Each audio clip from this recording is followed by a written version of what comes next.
Hello and welcome back to another episode of Fully Booked, the Hidden Gems author podcast, in which Craig Touch, myself, Roland Hume, chats some of the interesting figures and leading lights of this crazy industry of writing and publishing. And I don't think there could be a more interesting person to have on right now than our very special guest, Ariel Anderssen, who is an author of a very good book, which I have enjoyed reading myself, and a submissive BDSM model. So welcome to Fully Booked. I love your fur shawl and the artwork in the background. It's all so classy. Thank you very much. And thank you for having me. I'm very excited to be here. Well, we're delighted to have you. And of course, we wouldn't be here without the man himself, Craig Touch, the owner and founder of Hidden Gems and an author himself. How are you doing today, Craig?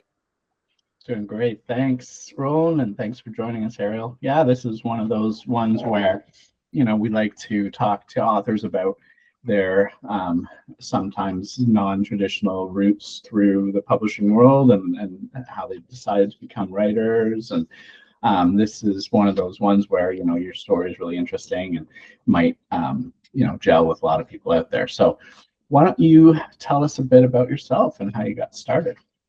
Sure. So I am a BDSM model / performer. These days we're calling ourselves performers and creators a bit more than we're using the word model, but that is what I am. And I'm quite unusual in that I've been doing that for 20 years, which is a lot longer than the average career of a performer in my profession. I think the kind of average is sort of just under 2 years because it is quite a difficult field. And a lot of the worst things that happen to you will happen when you're new to this world. So a lot of people get discouraged quite early on and move out of it again. But I found that I absolutely loved it. And so I've been doing it for 2 decades. And I guess it must have been 5 years ago now when I first thought I'd really like to try writing about this, because I would like to read a book about this job. And there aren't very many around. So I thought, well, I wonder why that could be. I'm sure publishers would be very receptive to the idea of the story of a BDSM model. So I wrote it and then discovered that there's a reason why there's not a whole load of these books, because it was very, very, very difficult to find an agent and then a publisher, although in the end I did manage to do that. But it's given me the impression that writing is basically the hardest job in the world. Not the writing part of it. The writing part of it's lovely, but the business side of it, I don't know how people do this for a full-time living. It is so hostile in comparison to my industry, where you put some naked pictures of yourself online and everyone buys them. Getting to buy your book is a lot harder. That's what I've discovered. It's funny. I mean, Craig and I got to know each other through being writers, and we both achieved a certain level of success. But yeah, it's like writing books is one entire career skill set. Selling books is another entire career set. So to be successful at self-publishing, you kind of have to get both. But I'm very interested that you found a traditional publisher in the end, which is great. I did sort of find a traditional publisher in that I'm published with Unbound, who behave quite like a traditional publisher, except that they make you crowdfund at the beginning of the process to prove that your book has a potential audience. So it means that they are taking less of a risk than a traditional publisher, I guess, because rather than taking your word for it that people will buy your book, they're asking you to prove it up front. And if you can't prove it, then the book doesn't get made. So that is a kind of, I think it's the sort of stumbling block that would be very difficult for you to get over if you didn't already have an existing fan base. But for people like me who'd already had success in another profession, it's not so difficult. So it only took me 5 weeks to do the crowdfunding phase, whereas they give you 6 months to do it. And so by the time that was over, I thought, well, I feel like I have definitively proved that there is an audience for a story of this type. And I really hope that might make it a little bit easier for people who come after me, who are writing similar books about a similar field. Maybe they'll find it a little bit easier to find representation than I did. Because I guess the more books on a subject are in existence, the less of a risk they'll seem to publishers, maybe. Maybe. I mean, it's the publishing industry is such an interesting thing right now. I mean, I've gone the self-publishing route and achieved a lot of success. We've talked to people who've done traditional publishing, and then hybrid publishing, and these different models seems to be what is being the entry point for a lot of people, just because they offer opportunity. But yeah, you have to prove yourself up front. Yes. And it was a really interesting process, and I learned a lot. But the main thing I took away from it really was that there's still a lot of stigma associated with my profession and my sexual orientation, because I think a large part of why publishers were so uncomfortable with my story was because I make a living from doing something that from the outside looks a bit sexist. So the feedback I got from various agents and then publishers was, we can't really publish this post #MeToo. And I thought, oh, this is like my career and my sexual orientation is not against the principles of Me Too. I'm not saying that I think I should be sexually assaulted. I'm saying that I absolutely shouldn't be, but my sexual tastes are that I'm submissive and masochistic. And the idea that those two ideas were in conflict with each other was horrific to me. But that, because I got that feedback from multiple people, I can see that it genuinely is an issue.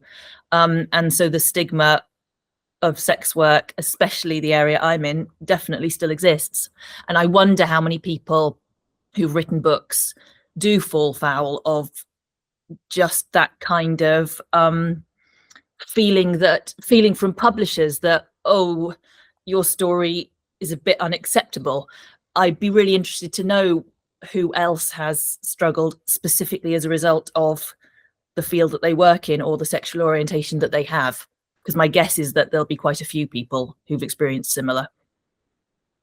Right. Well, for different reasons too. I mean, we've talked to just recently we were talking to someone who works with authors that don't traditionally have a great outlet for their voice, for their stories, for different reasons, but they would not be the type of people that traditional publishers would take on because they don't feel that there's enough market, or whatever the case, right? So yeah, I mean, that's one of the great things about self-publishing, is that anybody could tell their story, and you don't have to worry about those big traditional publishers who are only focused on their bottom line, and is there a big enough market or whatever. And a lot of new markets were conceived through that process, where people self-published and they found that, look, there are readers, even though there was no market before.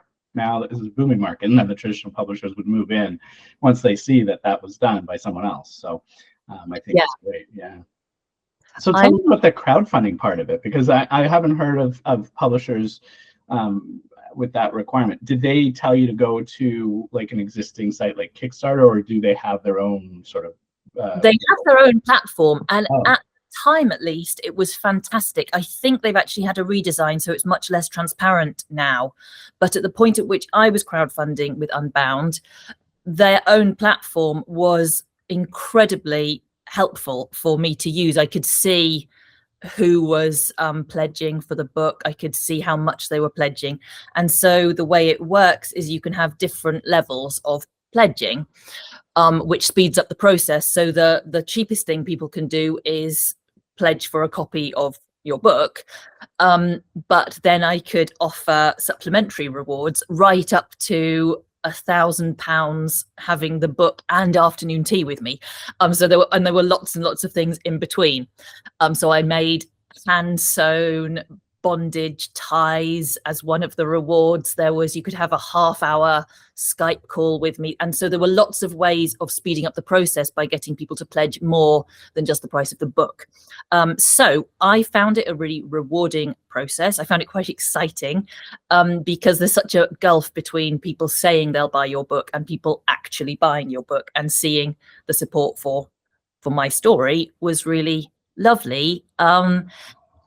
So I would say to anyone who was in a situation where they have some existing fan base or or a mailing list of people already, I would say it's a really good option. I believe it's incredibly hard if you don't already have a big social media following, because I think people end up just reduced to trying to make their friends and family pledge for their book, which I think must be a really kind of degrading experience, because you don't write your book so that your kind family will buy it. You write it because you want it to reach an audience. Right, and that sort of like harkens back to the days of the vanity publisher, where people really were just paying somebody to put the book together that they would then send to sell to their friends and family. But yeah, it's interesting because I think that they've almost, I don't know, I don't know anything about that aspect of the market, but it seems like they've almost made it harder to crowdfund by using their own portal, because you would have to basically send everyone to their portal, which they probably don't know about ahead of time. Whereas if they had put it on some big portal like Kickstarter, there would be a lot more organic discovery of your book from people that aren't part of your fan base, but still would be interested in reading it. So I'm assuming that some self-published authors do use Kickstarter. Oh, absolutely. Yeah. Right. Because it certainly occurred to me that for my second book, if I don't get a traditional publishing deal, that could well be what I would do, because I realized that getting people to commit up front is just really nice, because you're not going to publish into the void. So that seems like a really attractive thing to do. For my first book, I found being rejected by 76 literary agents before I found a literary agent who'd take me on. Oh wow, you're a writer. Yeah. Yes. I just found the more I was rejected, the more determined I became that I had to do it the traditional route the first time, because that was how to get acceptance for being a sex worker and for my sexual orientation. And on that occasion, I just felt like if I self-publish, it would have felt like admitting to the whole publishing industry in the UK that, yes, sorry, my book's a bit dirty and my career's a bit disgusting, so I'll just self-publish, which isn't what I think about self-publishing generally. But I just felt very strongly political about the fact that Belle de Jour, which is a book about an escort, it's a memoir, was published in, I think, 1999 by a mainstream publisher, and it had huge success and it became a TV show. And I thought, 20 years later, I cannot believe that the story of another sex worker is this unacceptable to publishers. So I felt like I just had to. I wanted to see my book in bookshops, even if it makes me less money that way. I want sex work to be accepted to that degree. And so, yeah, second time round, I might well self-publish, because the freedom of that does sound really appealing. So pig-headed stubbornness and a refusal to back down is another core trait of all successful writers. I was just going to take a pause for a second. There might be people listening to this and being a bit confused about what it is you do when you refer to sexual orientation, and why what it is that you do might be considered racing things. Could you very briefly explain what it is that you do? That is a very fair point. Yes. So I'm a BDSM model. So BDSM stands for bondage, discipline, sadism, and masochism. Discipline. Did I say that already? Yes, I did. That's my favorite word. Also domination. So it's kind of umbrella term that means multiple things. So I am a submissive. So the work that I like to do is primarily related to bondage and spanking. Those are the two fields that I particularly work in. So for the last 20 years, I've been working for photographers and producers across the world, shooting this kind of content. And since COVID, I've also been self-producing. So I make about 10 movies a week from home, mostly on my own, where I'm acting out customers' specific fantasies. So they commission me to shoot specific things for them, which I then resell on various platforms.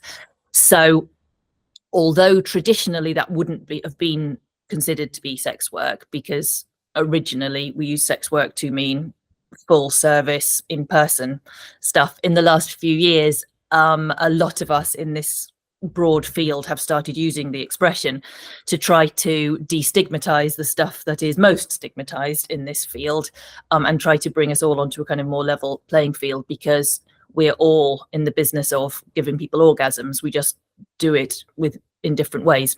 So that is what I do. Yeah. That's what is it called? Spanking the English vice. I think it's so funny that you have such a voracious audience who love your stuff, who are mostly English, and then at the same time they're clutching their pearls and not wanting to publish books. It's like that's the dichotomy. You are in a way a representation of like the big contradiction about English culture. Yes, yeah. I'm actually at the moment I'm looking for an American publicist because my book's coming out in the US in December, and I just got rejection from New York-based publicist, basically saying, "Oh no, I only do mainstream stuff." And I thought, honestly, there's not much that's more mainstream than porn. Like, that's over 50% of adults watch porn. That's more than the percentage of adults who watch the news regularly. The stuff that I personally shoot is kind of niche, although I mean it's a massive niche. I think it's about 10% of us are into some sort of BDSM, but if you're looking for a mainstream subject, I don't think you should discount porn. It's just that no one wants to admit to being interested in it. It's something people enjoy in private, and maybe they are less receptive to acknowledging it on, daytime TV or in a broadsheet newspaper. But so, yeah.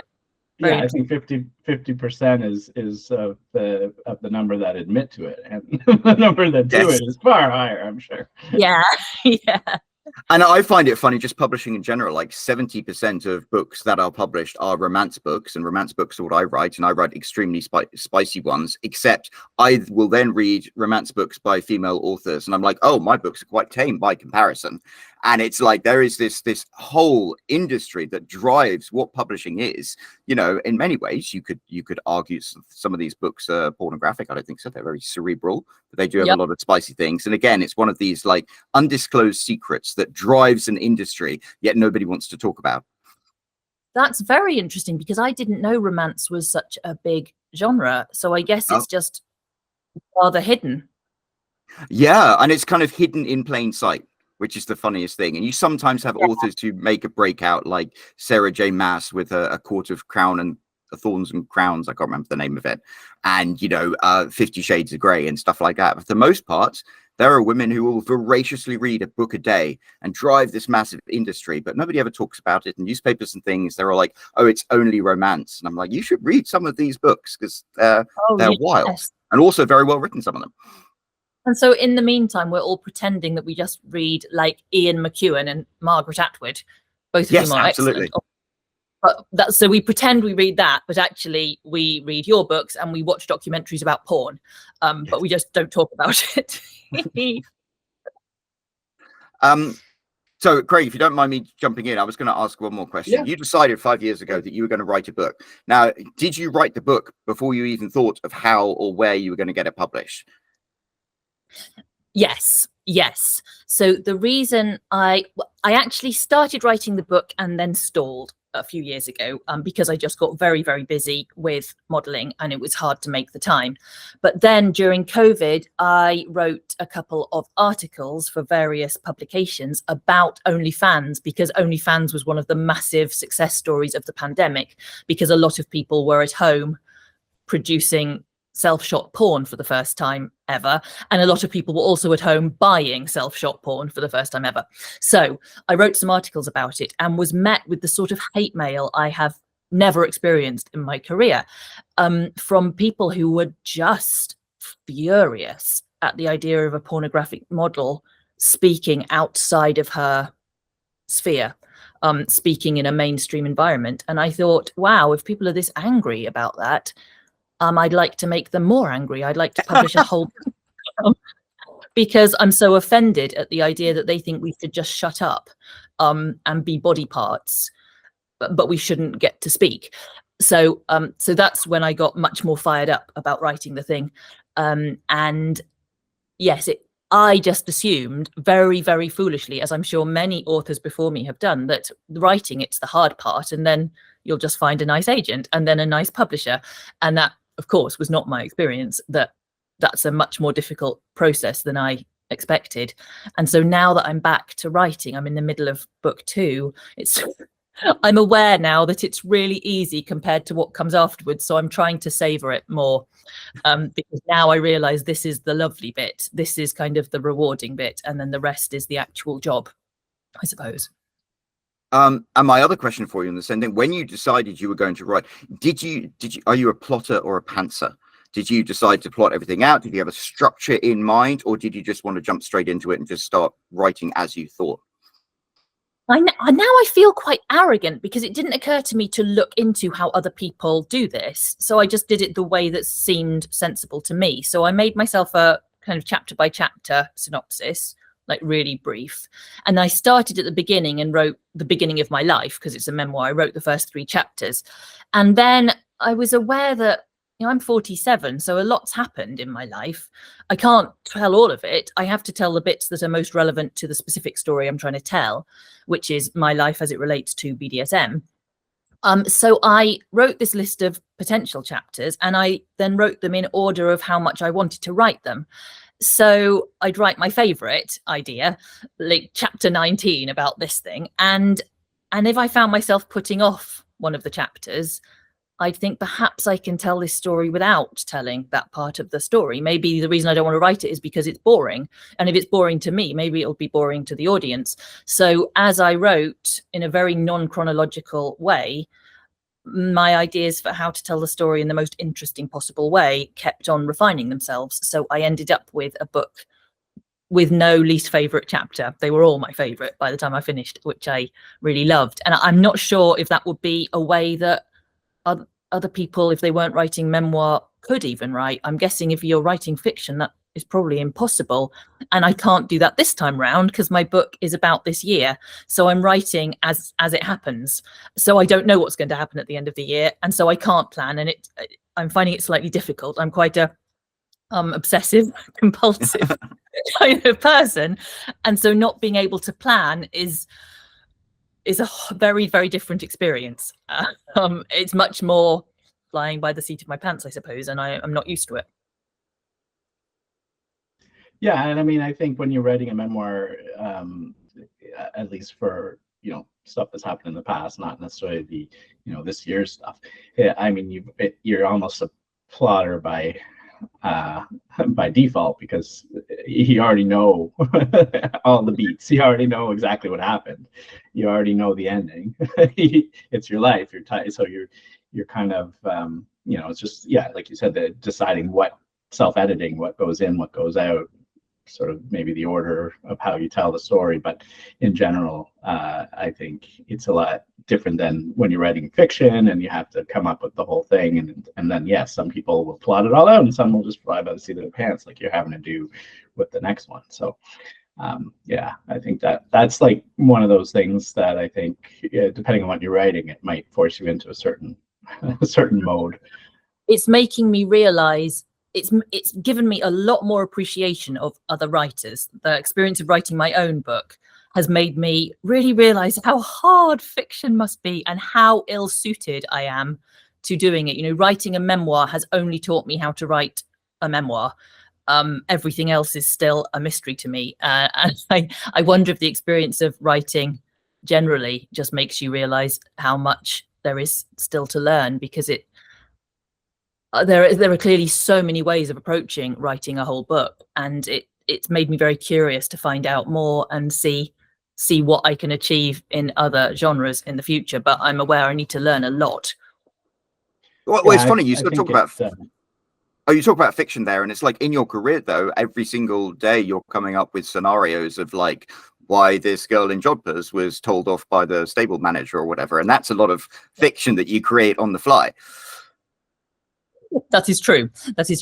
But the unwieldiness of a whole book seems quite overwhelming. And so it's given me a lot of extra respect for fiction writers, because I love reading fiction.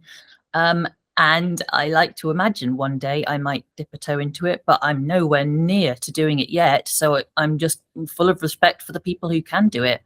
Because every time I end up writing more autobiography. Well, I think you have the first the main building block, which is you obviously can write. You've written the book. You've done the hard part of sitting down and putting down all those words onto paper, and clearly it's well written. It's got really good reviews. It's got a lot of good reviews, and so you know how to write, which is like 90% of the way, right? Like there's a lot of writers out there that have stories to tell that aren't great at writing, so it's a matter of figuring out the story if you wanted to move to fiction, and making it easier by plotting it out, right? You can spend as much time as you want figuring out all the different chapters, and then when you sit down to write, it's just the same as the autobiography if you plotted it out in a very detailed way, right? And that's why a lot of people do it. I have to do it that way, otherwise, yeah, I would get stuck, and even then, it is overwhelming sometimes, sure, especially when you have to think of the different characters, and everything is sort of made up. Although a lot of people will draw from people they know, and add those in, right? Change their name. That's not you. That's Bob. I just made that person up, and everyone's like, "Oh, that sounds very much like me." So yeah, One of my things about writing my memoir, actually, and writing this new book, is being able to write about the people I know and being able to kind of describe them the way I see them, because it feels like just about the most flattering thing you can do for someone is to write about them and send that to them and see if you've done a good job, if you've written a person that they recognize. It's one of the things I love doing the most, trying to show the people in my life and in my career, try to show them the way I see them, trying to let my readers meet them through my words, because I work with a lot of people who I just think are fantastic, and being able to share them with an audience feels really precious. So yeah, I can see as a fiction writer, using people and just disguising them a bit must be very similarly really nice, because I feel like it's very flattering to be in someone's book, even if you are being disguised. I keep hoping I've murdered so many of my friends so many times in my books.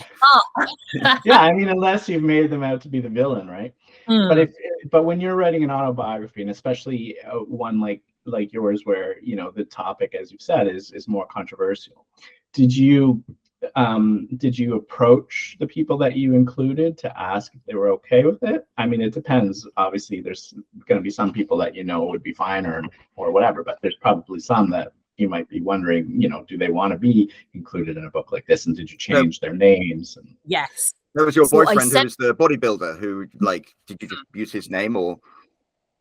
No, I gave him a fake name, and I also very dramatically disguised his appearance, because tomorrow is the deadline for anyone who wanted to suing me for this book, because tomorrow it'll have been out for a year, and I believe that after that point you cannot be sued for libel. And honestly, I'm really glad that day is coming up, because I had worried a little bit about him, because everything I say is the truth about him, but under British law you have to prove if it's true, and a lot of this stuff happened behind closed doors, so I couldn't prove that it was true.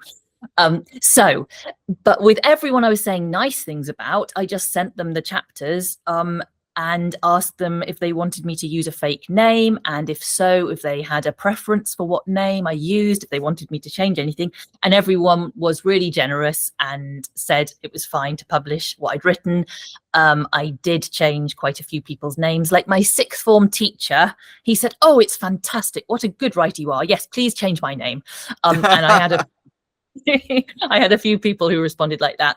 And then for the people who'd done bad things to me, broadly speaking, I wasn't in touch with them anymore. So I just heavily disguised them. And this was one thing that I was really delighted by, working with a professional editor. I learned such a lot, because I'd thought, well, I don't want to lie about the things that happened to me, so I don't know how to disguise these people.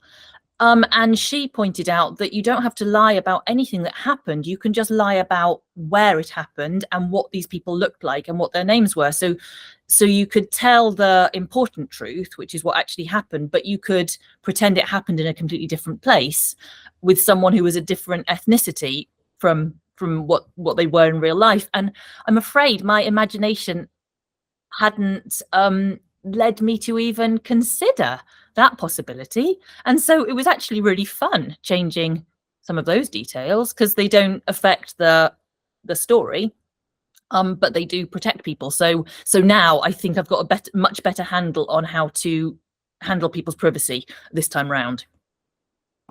Now, you mentioned an editor. That was the other thing. You've written this book, and yeah, it's I think a lot of people, when they go into self-publishing, they write the book and they self-publish it, and part of the professionalism, you have to bring in an editor. How did you go through that process? Where did you find your editor?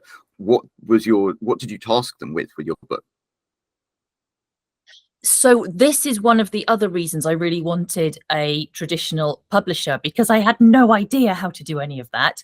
So Unbound found me the editor. I didn't get to choose. And so I ended up working with 3, I guess, in the whole process. And my sister's a novelist, and she said she'd found the process of being edited just really upsetting and traumatic because of all the criticism. And I think I've heard some other authors say the same, and I just think I got really lucky, because the people I worked with were just very generous and very kind. And most of the changes they asked for was they wanted me to write a little bit more of some things to clarify stuff, rather than saying, please take this awful paragraph out, which is what I was scared of. Please stop using that word over and over again. I had all these preconceptions about what they criticize, and actually what they quite often were saying to me was, can you just give us more of this? Which was obviously a much nicer thing to hear than, please get rid of this stupid chapter. So I liked that process very much. And of course, it meant that I got to meet various people who I could potentially hire in the future. So that was a really nice introduction to how the process works and who you need, because I would never have considered hiring a lawyer to do a legal read, but that was really useful. And I've actually used that lawyer since for something else, which was, I mean, I wouldn't have known how to start with that. So going through the process with a roughly traditional publisher, it taught me a lot about what I should do in the future if I do self-publish. And obviously this is all information you can learn as a self-published author, but you need to be quite proactive. So I'm glad I didn't have to be that proactive the first time round, because I didn't know all the stuff I didn't know. None of us do. Absolutely. And then, yeah, if you're learning that, is half the battle, isn't it? Yeah. So now my contacts in the publishing world are, 4 times the size of what they were before I went through the process with my publisher, and I'm really grateful for that. So just from that point of view alone, it feels like, as a first-time writer, working with a traditional publisher does at least show you the shape of the process, and I'm really glad of having experienced that. Yeah, I think it also depends on your type of book and your subject matter. Like, I don't think most fiction writers are having legal reads done. I certainly never did. Yes. But I guess the statute of limitations on everything is over. I didn't even know there was a year long. I mean, none of mine were biographies, so I wouldn't have to worry about life. Well, it might not be where you are. That might be just in the UK. Right. Yes, the UK is bonkers, isn't it? Apparently, yeah. I think that having a year-long statute of limitations on that is good. I didn't know there was a limit on how long they could sue you, and so maybe in the US there is none, or maybe it's a year there too. I have no idea. But that is very interesting. But I think it tells you something when you're editing, right? You said it wasn't such a bad process for you, but again, that might show you that your writing is very solid. They didn't have a lot to edit, whereas some authors do have that experience where they come away upset about the amount of feedback they get from their editor and things that need to change. So I'm certainly not going to assume it's always going to be that way for me, though. I think I might have just got a really easy ride the first time, not least because I had so long with the book, because writing a first draft took 6 weeks because I got obsessed with it, and then getting it published took 4 years. So by the time I got to that point, I'd had the chance to work on this book many times and worry over the individual sentences and words, which isn't going to be a luxury I have this time round. So I think there might be more work to do on my next book. But it was a much more positive process than I was expecting, and I really liked working with the editors. It was a really interesting thing to do. So with the crowdfunding for Unbound, you said you managed to reach your goal within 5 weeks. Are you financially or not? You know, if you're an aspiring author and you want to work with Unbound, are you comfortable in like sharing sort of how much money you are expected to crowdfund before a book is published? Yeah, sure, because I think it's really useful. And I'd also be really interested to know whether this amount of money is something that you would feel as a self-published author you'd be able to raise, because I had to raise £27,000, which is like about 35,000. Yes, US. that's considerably more than I'd expected to hear. And I mean, I honestly don't. I think if I was self-publishing, I don't think it would cost me anything like that amount to get my book to publication. No.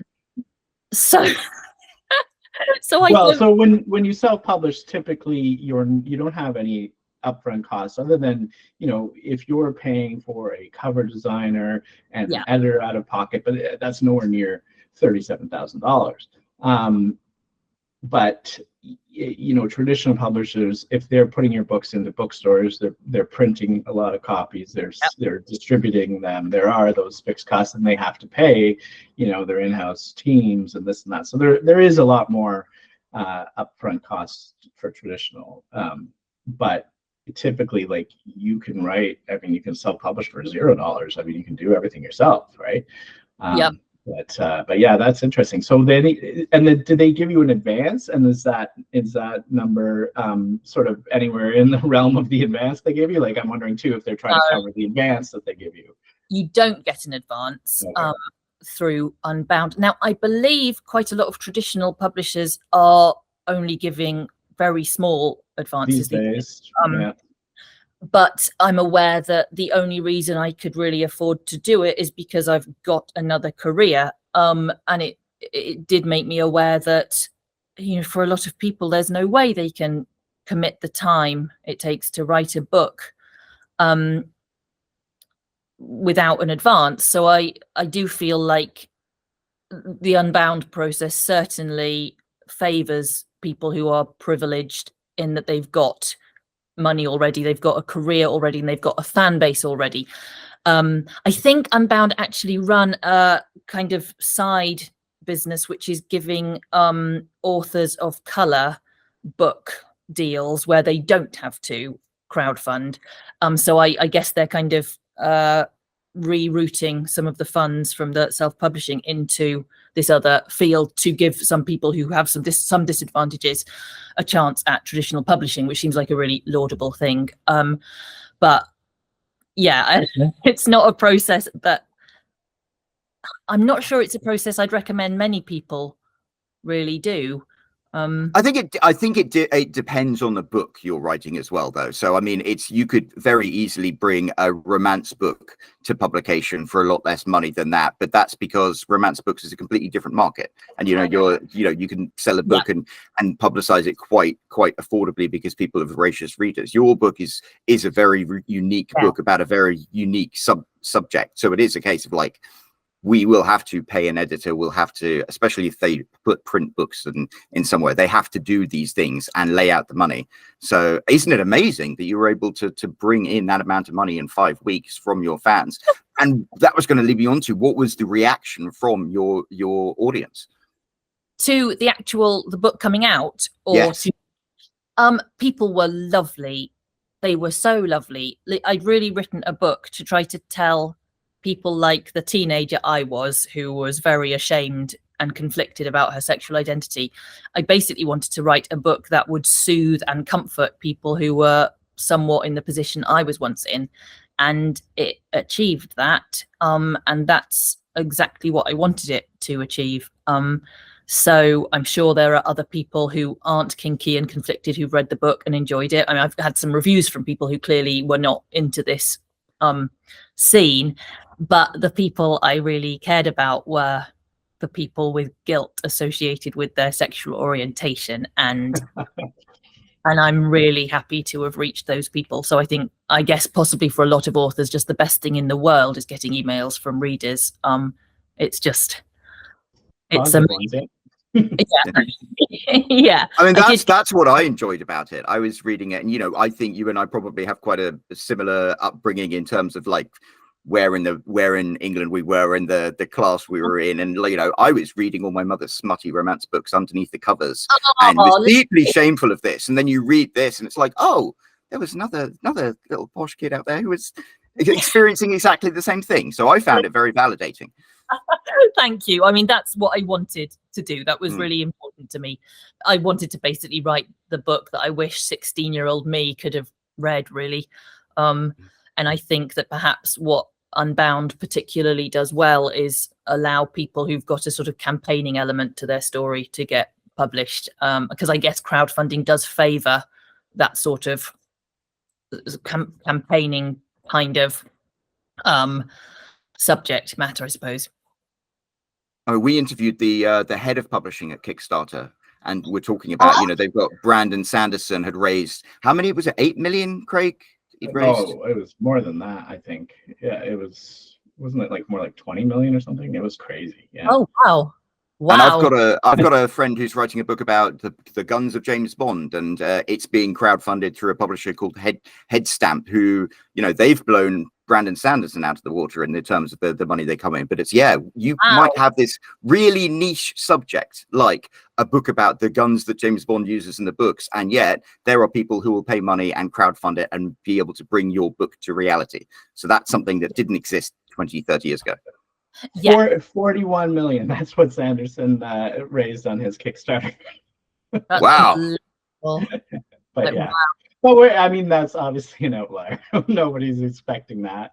And he is a big name author who has a huge following, right? And that's Kickstarter, where other people can see it. That's why I was wondering about their platform, where it's, I imagine, a lot less visible to just random people. Yes. I think I did get some people who came to me through Unbound, the website. But yeah, I'm sure you're right. I'm sure that is how it works. Certainly. I mean, interestingly enough, when your first book comes out, when you publish your first book, it's often difficult to get much traction. But I mean, you go to your book page on Amazon, and you've got over 100 reviews already, and they're all glowing, and everyone likes it. So clearly, having an audience is something that did help when your book came out. And also, I think for your audience, it's nice because it's incredibly intimate to be able to meditate in someone else's mind. I know things about you, having never even met you, that people you interact with every single day don't have a clue about. Yeah. I want to share, just in case there are authors listening who didn't manage to get many reviews for their books yet. I don't know quite how I stumbled upon this, but it worked amazingly. When my book came out, I just said I would read any review I got, any 5-star or whatever the highest is, any 5-star review I got, I would read it out on camera and put it on Twitter. And I think I got 50 reviews in the first day, because giving people something, and obviously you can't bribe people with stuff of monetary value, but giving them something that made them feel appreciated made a huge difference to how many reviews I got. So I definitely recommend incentivizing. That is something I'm very glad that occurred to me, because I've now learned that trying to get people to review your book is it's not necessarily an easy thing to do at all. Yes, Craig and I are very aware of that. Yeah, I mean, that's one of the... I started looking at other people's books and how many reviews they've got, of course, and I noticed some huge, impressive books on Amazon. They've got 9 reviews, and it's been a book that's been hugely successful. It's just people don't really feel moved to review unless you push them in that direction, I guess. Right. Yeah. That's the organic reviews that most people get is very low. Even when you look at books that have, massive amounts of reviews, for example, if you look at, I remember the Harry Potter books had, many, many thousands of reviews. But if you look at how many people bought the book, many millions and millions of it. So the percentage was still super low. It was a huge number but it was still a very low percentage. So organically, you find that less people leave reviews. It's hard to find, and incentivization with Amazon is very much a no-no. So it's like you have to be careful. You can't compensate them in any way. But I mean, reading out their review, and especially if you're not saying you'll only read positive reviews, right? You're saying you would read any review. So you're not even sort of trying to urge them to write positive reviews, which is also something that they frown upon. So, you know, that might be something that is sort of like an end run around their whole no incentivization, right? It's certainly not a compensation in any way. No, but for some people it Right. would be really valuable. So Yeah. it was a kind of, I was happy to discover that was at least a way to get some reviews, because I believe on Amazon you have to have more than 50 to become more visible. I think that is a rumor that's gone around. I'm not sure how accurate, but it is definitely to be considered a marketable book. I mean, if you're going to ever think of advertising your book, you need to have 25 to 30 reviews as kind of like social proof, they say. Oh, is that right? So I think I think Amazon doesn't really publish their algorithm rules, but people speculate. Really? Right. So they say, oh, you have to have, like, to get more visibility, you have to have this, you have to have that. I don't know that anyone knows for sure. Right. But yeah, having reviews is certainly one of those things that is speculation. But you know, Amazon's in the business of making money, so they're going to push things up that are most likely to sell, and there's a million factors that go into that, and the book ranks that you get is based purely on sales. So and the ranks are what move you up too, but in terms of the visibility, when somebody searches and which books come up and which are shown, you know, those kind of algorithms are they're sort of in the dark. But I mean, they could very well have a weighting factor of something that helps with like number of views. I don't know if there's a fixed number or what, but yeah. I mean, when you're publicizing your book, if you ever want to get a newsletter promotion or something, you will generally have to have a certain number of reviews to show that your book isn't complete trash. Oh, is that right as well? Okay. You see, there's still so much to learn, so much. It's it's a fascinating subject, isn't it? I mean, clearly you both are fascinated enough to run a podcast about it. Because the more I talk to other people in this field, the more I realize, oh, there's so much to learn. There's so much to it. It's extremely interesting. Yeah, Hemingway said we are all apprentices in a craft to which no one becomes a master. But beautiful. Well done, Hemingway. And I'm so excited. What you said about, you know, you're incentivizing by reading your reviews online. That is genius. That justified me getting out of bed this morning, although I don't think it will be as effective for me or Craig because we're not tall, willowy English roses. But there is where to do it. It's but I feel like there's probably a way of tailoring that to your specific audience. For me, them seeing me on camera is something that they pay for, so doing it for free felt like a reasonable thing to do. But I'm sure that there are kind of other ways to use the same technique to tailor to the things that your audience want from you, I would guess. And that is great because you're validating the work that they put in to leave a review. And at the end of the day, that's what all of us in the entire world want, isn't it? Just the people we admire to recognize what we do. Yeah, exactly. Now, unfortunately, we are approaching the top of the hour. I could continue chatting to you for hours, and I'm sure Craig feels the same way. So maybe we'll have to bring you back for more information about book 2. But before we go, do you have any advice for anyone listening to this, being like, wow, this is quite inspiring? Any advice about where to start, what to do, how to jump into it, what to cling to? I don't know. I suppose I'd say 2 things. I would say write about what you love, because it's an awful lot of words if it's not something that you really feel desperately passionate about. And secondly, just be as tenacious as you can, and then just double that level of tenacity, because I've heard lots of authors say like, oh, it was so hard, I had to write to 8 literary agents before I got an agent. And I mean, that's not even the beginning of what a lot of us have to do to get even as far as an agent. So I think I have learned to be a great deal more tenacious through the process of getting my own book published. So being ready with your tenacity in place is probably the most important thing I can think of saying. It's so difficult, but the more difficult something is, the more rewarding it is when you get what you want. Absolutely. And so being wanting to get your book published, that's where it hits with your masochism.